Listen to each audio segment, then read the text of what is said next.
우리가 어릴 때 주일학교 때부터 신앙생활 하신 분들은 이 이야기는 너무나 잘 알고 있을 것입니다. 왜냐하면 진짜 후련한 이야기거든요. 놀라운 이야기고요. 850대 1입니다. 우리는 말 그대로 남자들이 떠는 허풍인지 사실인지 모르겠지만 농담처럼 하는 얘기가 17대 1 얘기들 많이 하는데 여긴 850대 1입니다. 그리고 놀랍게도 하나님의 은혜가 일어나는 대표적인 강력한 아주 확실한 증거의 사건들이 바로 오늘 본문의 사건이지요. 내용은 잘 아실 것입니다. 말 그대로 850명의 바알과 아사랴 선지자들과 엘리야가 누가 진짜 하나님이신지를 제단을 쌓고 또한 제물을 올리고 그 위에 불을 붙이지 아니하고 기도하여서 간구하여서 불이 내린 쪽이 진짜라는 것을 서로가 알게 하자. 그러기 위해서 이스라엘 백성들을 다 모으고 이스라엘 백성들은 모여서 이 놀라운 사건 앞에 서 있었죠. 그리고 바알과 아사랴 선지자의 그 간구는 하나도 소용이 없었고 엘리야가 부르짖자 하나님께서 응답하시고 하나님께서 참된 신이심을 온 이스라엘에 증거하시고 그로 말미암아 이스라엘에 비가 내려지게 되는 이러한 줄거리를 갖고 있는 이야기입니다. 그런데요, 우리가 이 잘 알고 있는 사건을 속에 담겨진 이 사건 속에 담겨진 하나님께서 우리에게 들려주시고자 하시는 그 교훈들을 오늘 이 시간 조금 자세히 좀 살펴보고자 합니다. 단순히 기적적인 사건으로 이것을 이해한다면 우리는 속 후련한 액션 영화 한 편 보고 와 하고 속이 후련했다라고 끝나버리는 그러한 감상평밖에 남지 않습니다. 이 말씀은요, 이 사건은요, 오늘 우리들에게 분명한 경종을 울리는 사건이고 우리가 어떻게 해야 되는지 이 상황 속에서 지금 현실의 모습을 보게 하고 그 현실을 이겨낼 수 있는, 회복할 수 있는 길이 이 안에 담겨 있기 때문입니다. 최소한 저는 그렇게 읽었습니다. 먼저 우리가 알아야 될 것은 이스라엘 백성이 이 하나님의 회복의 은혜를 받을 만한 어떠한 돌이킴도 없었다라는 것이에요. 감히 회개라는 단어도 못 쓰겠습니다. 돌이킴도 없었다라는 것이죠. 이 땅에 가뭄이 3년 반 동안이나 왜 있었습니까? 물론 아합 왕 세력이 우상 숭배로 인하여서 온 이스라엘을 우상의 땅으로 만들어 버렸기 때문이기도 하겠지만 이스라엘 백성들도 마찬가지였다라는 것이죠. 그것을 너무나 잘 보여주는 성경 구절이 우리가 지난주에 본 21절의 말씀 아니겠습니까? 21절 말씀 우리 함께 읽어볼까요? 21절입니다. 함께 읽겠습니다. 엘리야가 모든 백성에게 가까이 나아가 이르되 너희가 어느 때까지 둘 사이에서 머뭇하려느냐?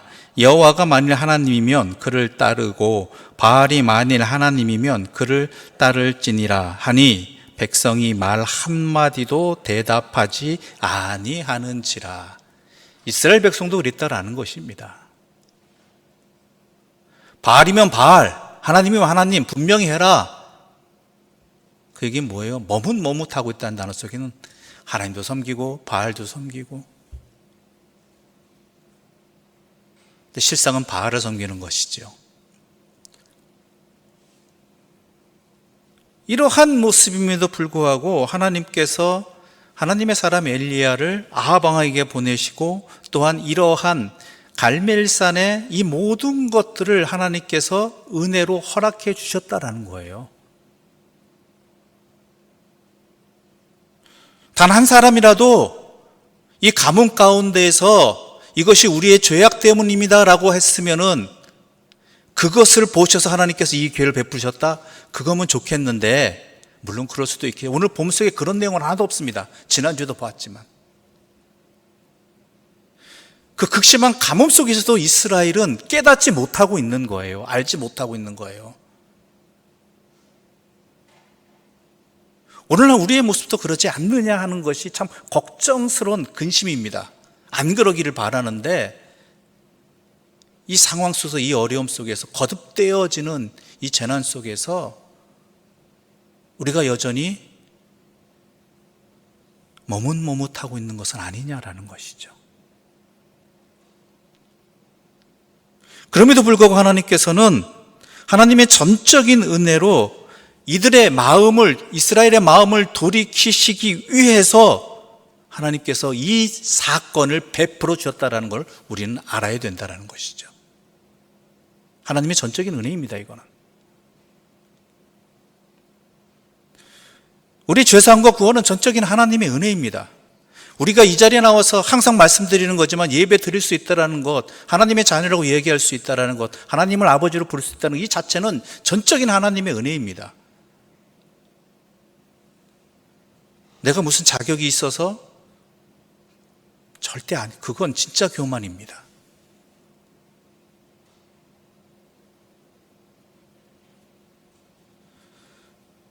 그런 가운데 엘리야는 분명히 외치지요. 이 사건을 통해서 엘리야가 말하고자 하는 건 뭐예요? 결단하라예요. 결단하라. 너희들이 증거를 찾지 않느냐?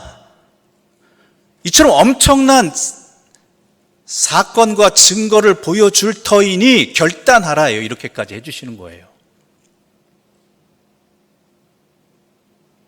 이스라엘 백성이 어떻게 하고 있는 줄 아세요?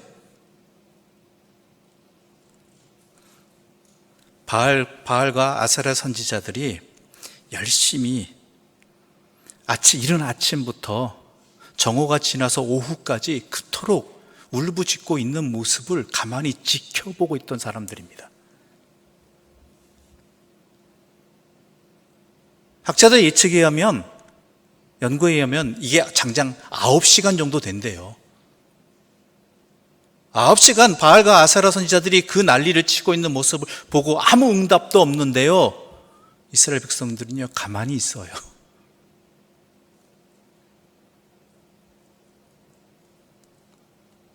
결정하지 못하고 머뭇머뭇거리고 있다는 거예요. 아님을 분명히 보여주고 있는데도.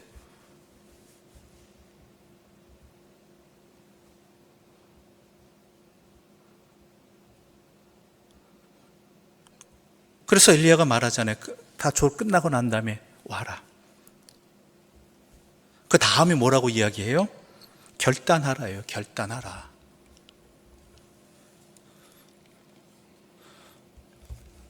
(39절과 40절) 말씀 함께 읽어볼까요? 39절과 40절입니다. 함께 읽어보겠습니다.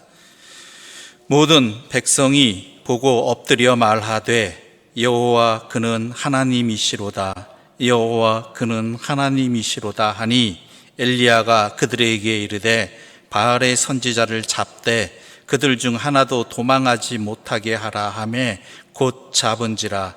엘리야가 그들을 기손 시내로 내려다가 거기서 죽이니라. 어떻게 읽혀지십니까?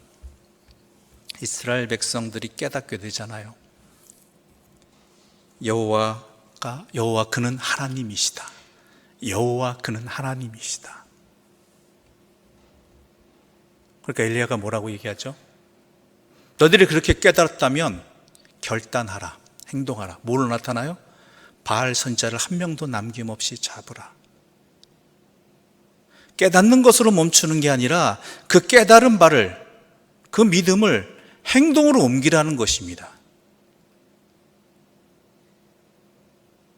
이것은 바알 선지자를 잡으라는 것이 단순히 그냥 바알과 아세라 그곳에 모인 850명을 잡아라가 아니라 그들 마음속에 있는, 그들의 삶 속에 있는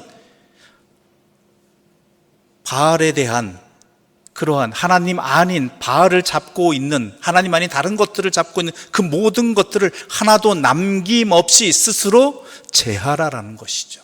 제거하라.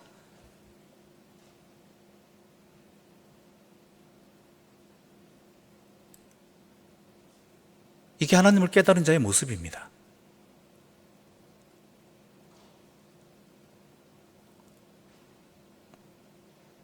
여러분 어느 자리쯤 있을 것 같습니까? 어느 자리에 있는 것 같습니까? 머뭇머뭇하는 자리 아닙니까 혹시?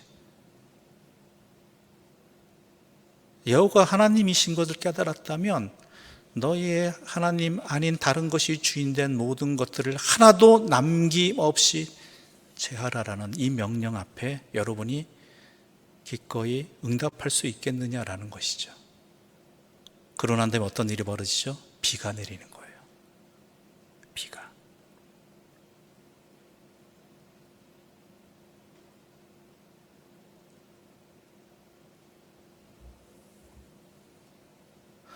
단순히 이 사건을 그냥 벌어지는, 내 눈에 보여지는, 읽혀지는 대로만 보지 마십시오. 그 안에 담겨진 하나님의 나를 향하신 뜻을 깨달아야 되는 거예요. 바알이 너희 하나님이면 바알을 섬기고, 하나님이 너희 하나님, 여호와가 너희 하나님이면 하나님을 섬겨라 하는 것이 너의 삶에 나타나고 있느냐라는 거예요. 결단하고 있느냐라는 거예요. 그럴 때 비가 내리는 거예요.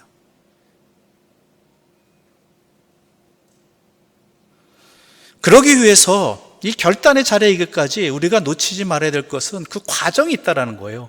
그 과정이. 우리 30절 말씀 함께 읽어볼까요? 30절 말씀입니다. 함께 읽겠습니다. 엘리야가 모든 백성을 향하여 이르되 내게로 가까이 오라. 백성이 다 그에게 가까이 가매 그가 무너진 여호와의 제단을 수축하되. 뭐라고 되어 있습니까? 백성들로 가까이 나오게 한 다음에 뭐예요? 여호와의 무너진 제단을 수축했다라는 거예요. 길이 바로 여기에 있습니다. 방법이 여기에 있습니다. 뭐예요? 내 삶에 무너진 여호와의 제단을 수축하는 것입니다. 그런데 12개의 돌로 제단을 쌓았다고 되어 있지 않습니까? 이거는 온 이스라엘을 말하는 것이잖아요. 12지파. 게다가 물을 4통씩 몇 번 붓게 했죠? 3번 붓게 했잖아요. 이것도 어떻게 돼요? 모두 합치면 12통이 되는 거예요. 여러분, 우리의 삶에 많은 어려움들과 시련이 있습니다. 이스라엘의 3년 반의 가뭄과 같은, 또한 그 땅의 황폐함 뿐만 아니라 그들의 영혼의 황폐함, 그들의 문화의 황폐함, 이러한 가운데 그 문제를 어떻게 해결하기 시작해야 되느냐, 그 시작을 어디서부터 열어야 되느냐, 바로 무너진 여호와의 제단을 회복하는 데 있다라는 것이죠. 여러분, 제가 싫은 소리 잘 못합니다. 하기 좀 용기가 없는 사람이어서.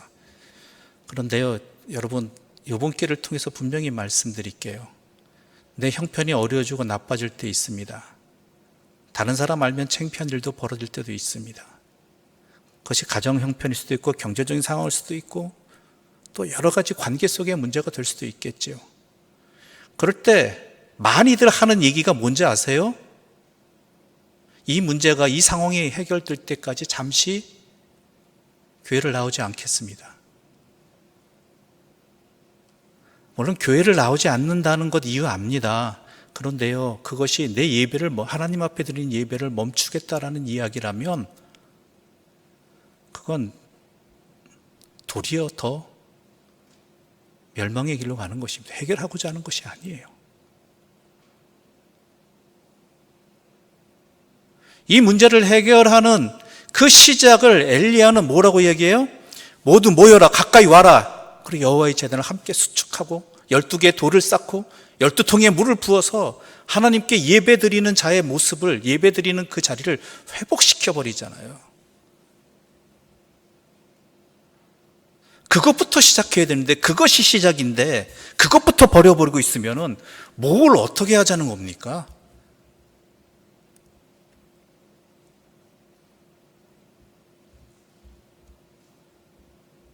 여러분, 오해하지 마십시오.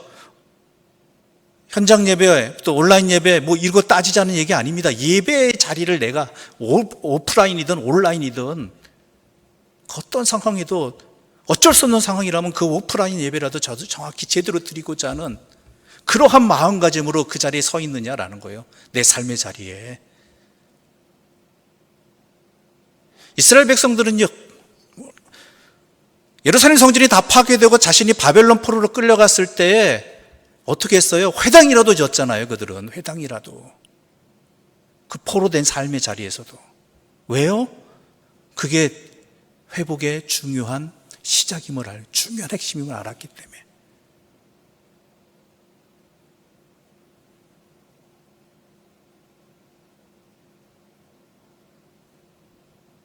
이거 엘리야 혼자 하지 않습니다. 백성들과 다 같이 합니다. 그 자리에 모인 백성들과. 여호와의 제단을 수축하는 일에 돌을 쌓고 물을 붓는 일 온 백성이 다 같이 하고 있어요.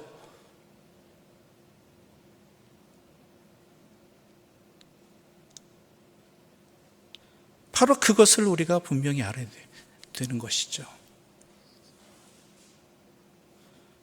그러면 이 일을 통해서 이 예배가 하나님의 제단이 회복되어지고 수축하고 또한 결단하는 이 모든 것들을 통해서 우리가 목표로 삼아야 되는 게 있습니다. 회복이요? 아니에요. 우리가 이 코로나라는 상황 속에서도 우리가 간구하고 있는 것들이 예배가 회복되어지고 교회가 회복되어지고 우리의 삶이 회복되어지는 것들을 통해서 이전의 모습으로 돌아가자? 아니에요.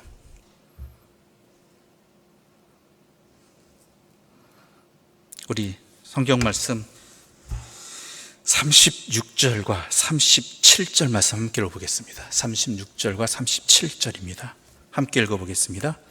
저녁 소재 드릴 때 이르러 선지자 엘리야가 나아가서 말하되 아브라함과 이삭과 이스라엘의 하나님 여호와여, 주께서 이스라엘 중에서 하나님이신 것과 내가 주의 종인 내가 주의 말씀대로 이 모든 일을 행하는 것을 오늘 알게 하옵소서.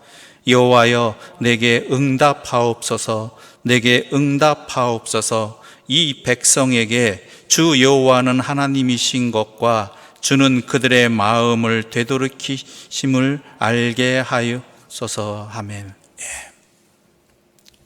분명히 보이죠? 엘리야의 목적이, 추구하는 바가 이 땅에 가뭄이 해결되게 해주십시오. 비가 내게 해주십시오. 바알과 아세라 다 모든 것들이 하나의 목적이에요.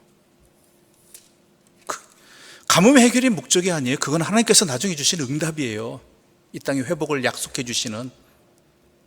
중요한 건 뭐예요? 엘리야가 그 850명이 둘러싸여 있고 또 아하방이 그의 군대가 둘러싸고 있는 상황 속에서도 그가 추구하고자 하는 분명한 목표는 뭐죠? 하나님 되신 것을 알게 하옵소서라는 거예요. 하나님 되신 것을, 하나님, 이스라엘 중에 하나님이 하나님 되신 것을 알게 하옵소서. 이게 우리 그리스도인의 사명이에요. 우리의 삶의 모든 목표예요. 내가 살아가는 이유예요. 내가 기도하는 이유예요. 나 스스로에게 하나님이 하나님 되신 것을 알게 해주십시오. 또한 내 자신을 통해서, 우리의 가정을 통해서, 우리 교회를 통해서 하나님이 하나님 되신 것을 알게 해주십시오라는 거예요. 그 사명을 잘 감당했느냐라고 이야기한다면 우리는 도리어 하나님의 영광을 가린 일이 너무 많았죠.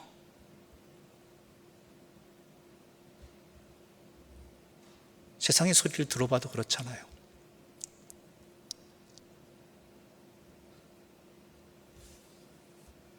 우리가 우리의 삶을 통해서, 우리의 가정을 통해서, 우리 교회를 통해서 하나님의 하나님 되심을 증거했느냐, 드러냈느냐, 그것을 우리의 온전한 목표로 삼았느냐, 이것이 우리가 진정으로 회복되어야 될 모습인 것입니다.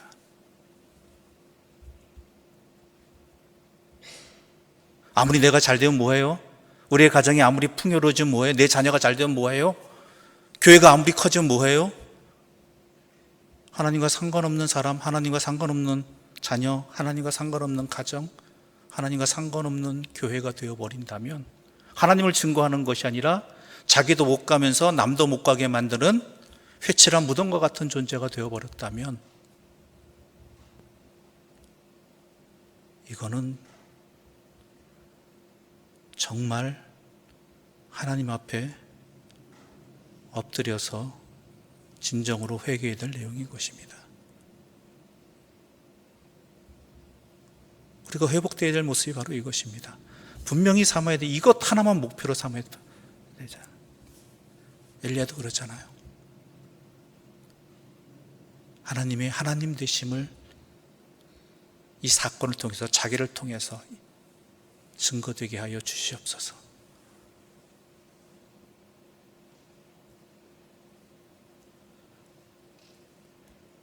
바로 이것을 우리가 이 시간, 이 혼란의 시대, 또한 궁핍의 시대, 암울한 미래 앞에 놓여있는 이러한 두려움의 시대 속에서 이것을 어떻게 극복해야 되는가, 이 상황 속에서 내가 무엇을 해야 되는가를 제대로 깨달을 수 있는 이 말씀 앞에 선 주의 사람들 되시기를 바랍니다. 다시 한번 말씀드립니다. 우리 자신의 삶의 예배의 자리가 회복되어야 됩니다. 그러면서 그 모든 것의 목표가 뭐예요? 하나님의 하나님 되심을 증거하는 것, 나타내는 것. 바로 그것이 우리의 유일한 목표가 되어야 한다라는 것입니다. 그 나머지는 하나님께서 다 해주십니다. 무엇을 먹을까? 무엇을 마실까? 무엇을 입을까? 염려하지 마라. 이는 이방인들이 하는 것이니라. 그러므로 너희는 먼저 하나님의 나라와 하나님의 의를 구하라. 기도드리겠습니다. 하나님 아버지, 감사합니다. 갈멜산의 사건 앞에서, 그 앞에 서 있는 이스라엘 백성들이 내 자신의 모습임을 돌아보게 해주시니, 그 눈을 뜨게 해주시니 감사합니다. 이 사건 앞에서 우리 자신을 분명히 깨닫고 이 상황 속에서 우리가 무엇을 해야 될지 알려주셨사오니, 이 말씀 앞에 우리가 아멘하며 삶의 결단으로 나아가 행하는 하나님의 자녀들 되게 하여 주시옵소서. 예수님의 이름으로 기도드립니다. 아멘.